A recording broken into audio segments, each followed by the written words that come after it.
তারপরে এই হলো আমাদের 15টা নৈবেদিক শেষ হয়ে গেছে। এবার আমরা চলে যাব সরাসরি 10টা সংক্ষিপ্ত প্রশ্নে, এবং এই সংক্ষিপ্ত প্রশ্নগুলো আমরা অবশ্যই ভালো করে দেখে নিব, কারণ এগুলো এক কথায় উত্তর, তোমাকে এক কথায় উত্তর দিতে হবে। আমি আগেও বলছি এবং এখনও বলছি, এই ভিডিওটা একটু বড় হচ্ছে কারণ আমি সম্পূর্ণ প্রশ্ন একবার দেখাচ্ছি, এজন্য একটু বড়।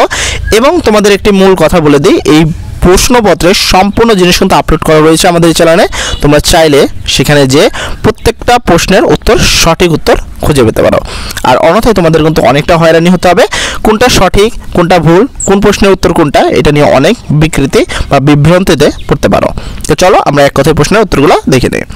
16 নম্বর প্রশ্ন হলো, বাঁচতে দাও কবিতাটি কবির কোন কবিতার বই থেকে নেওয়া হয়েছে? 17 নম্বর প্রশ্ন হলো, বেগম রোকেয়ার প্রথম রচনা নাম কি? 18 নম্বর প্রশ্ন হলো, কোন লোকশিল্প আমাদের দেশের মেয়েদের সহজাত শিল্পগুণ?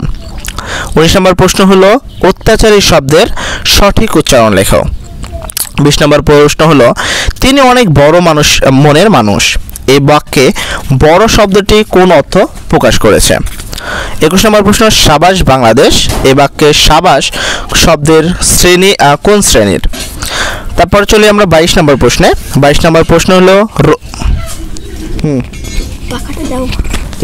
রোদে জলে টিকে রং, পাকা কই তাহারে, এই চরণ বাক পাকা শব্দ কোন অর্থে প্রকাশ করা হয়েছে? 23 নম্বর প্রশ্ন হলো, ভোজন শব্দটি কোন শ্রেণীর? 24 নম্বর প্রশ্ন হলো, ঘনিষ্ঠ সম্পর্ক আছে এমন দুটি বাক্যের মাঝখানে কোন জ্যোতিচিহ্ন বসে, কোন জ্যোতিচিহ্ন বসে? 25 নম্বর প্রশ্ন হলো, জীবন গাথা শব্দের অর্থ কি? এই হলো তোমাদের সংক্ষিপ্ত 10টি প্রশ্ন। এবার আমরা চলে যাব তোমাদের রচনামূলক প্রশ্ন, যেখানে হলো 75 মার্কের প্রশ্ন থাকবে। এখানে কিন্তু তোমরা খেয়াল করতে পারছো যে রচনামূলক প্রশ্ন 75 মার্ক থাকবে। আর ডান পাশে উল্লেখিত সংখ্যা প্রশ্নোত্তরের সংজ্ঞা, একই প্রশ্নের উত্তর সাধু চলিত ভাষারীতির মিশ্রণে দূষণীয়। এবার একটু খেয়াল করবে, এখানে তোমাদের মেন কথা হলো, এখানে যে নাম্বার দেওয়া আছে সেই অনুসারে তোমাদের প্রশ্নের উত্তর দিতে হবে। তো এটা সংক্ষিপ্ত প্রশ্ন, অবশ্যই চেষ্টা করবা মিনিমাম হাফ পেজের বেশি লেখার। 1 নম্বর প্রশ্ন হলো, লোকশিল্প সংরক্ষণ এবং সম্প্রচারণের দায়িত্বে আমাদের সকলের কেন? উত্তরের জন্য পাবো 2 মার্ক।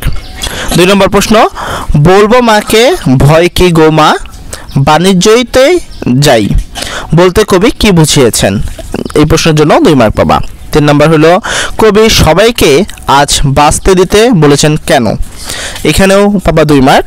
তারপর 4 নম্বর প্রশ্ন হলো, বর্ষা মৌসুম নকশিকাঁথা সেলাইয়ের উপযুক্ত সময় কেন? 15 নম্বর 5 নম্বর প্রশ্ন, মরি ফুলের গন্ধ সুখে থামিও তব রথ বলতে কবি কি বুঝিয়েছেন? তারপর 7 নম্বর প্রশ্ন, আমি আবারও বলছি, যারা এখনও প্রশ্নের উত্তর নিয়ে কনফিউশন রয়েছে তারা কিন্তু আমাদের এই চ্যানেলের প্লেলিস্টে যেতে পারো, এবং এই প্লেলিস্টে তোমাদের সম্পূর্ণ প্রশ্নের সঠিক উত্তর কিন্তু আপলোড করা অলরেডি হয়ে গেছে। তাই আমি মনে করি উত্তর নিয়ে তোমাদের এত কনফিউশন না হয়ে আমাদের এই চ্যানেলের প্লেলিস্টে চলে যাও, অথবা ডিসক্রিপশনে প্লেলিস্টের লিঙ্ক দেওয়া রয়েছে, তোমরা সেখান থেকেও এই প্লেলিস্টে গিয়ে প্রত্যেকটা প্রশ্নের উত্তর দেখতে পারো। তো চলো 6 নম্বর প্রশ্ন হলো, ময়ূরপঙ্খী বরজা আমার, এখানে দেখো লাল বউটা তুলে কবিতায় কবি কি বলতে চেয়েছেন বা বোঝাতে চেয়েছেন? 2 মার্ক। তো এই হলো তোমাদের 6টা প্রশ্ন এখানে। এরপরে আসছে আরও মোটামুটি 4টা প্রশ্ন, টোটাল হলো 10টা রচনামূলক প্রশ্ন, যার মধ্যে অবশ্যই তোমাকে সব প্রশ্নের কিন্তু উত্তর করতে হবে না, ঠিক আছে?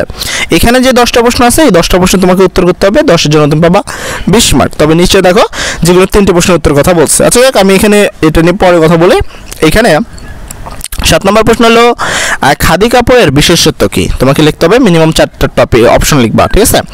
8 নম্বর প্রশ্ন হলো, সারাটা দিন তোমারে লই কবর আমি খেলা বলতে কবি কি বুঝিয়েছেন? 9 নম্বর প্রশ্ন হলো, রোকেয়া সাখাওয়াত হোসেন একজন অসাধারণ নারী কেন? 10 নম্বর প্রশ্ন হলো, মুখ্য অর্থ ও গণ্য অর্থের সংজ্ঞা দাও। এটা হলো 2 মার্ক। এই হলো তোমাদের সংক্ষিপ্ত 10 মার্কের 20 মার্কের প্রশ্ন, 10টা প্রশ্নের। এবার আমরা চলে যাবো রচনা প্রশ্ন। আমি আবার বলছি, একটু দুঃখ প্রকাশ করছি কেননা প্রশ্নটা অনেক বড় হচ্ছে, যার কারণে, ঠিক আছে? অ্যান্ড আবারও বলছি যে প্রশ্নের উত্তর কিন্তু অলরেডি সব দেওয়া রয়েছে, তাই কোনো কনফিউশন না হয়ে প্লেলিস্টে যেতে পারো, এবং আমাদের যেই প্লেলিস্টের লিঙ্ক সেটা কিন্তু ডেসক্রিপশন রয়েছে, তোমরা চাইলে সেখান থেকেও যেতে পারো। এরপর হলো রচনামূলক প্রশ্ন। রচনামূলক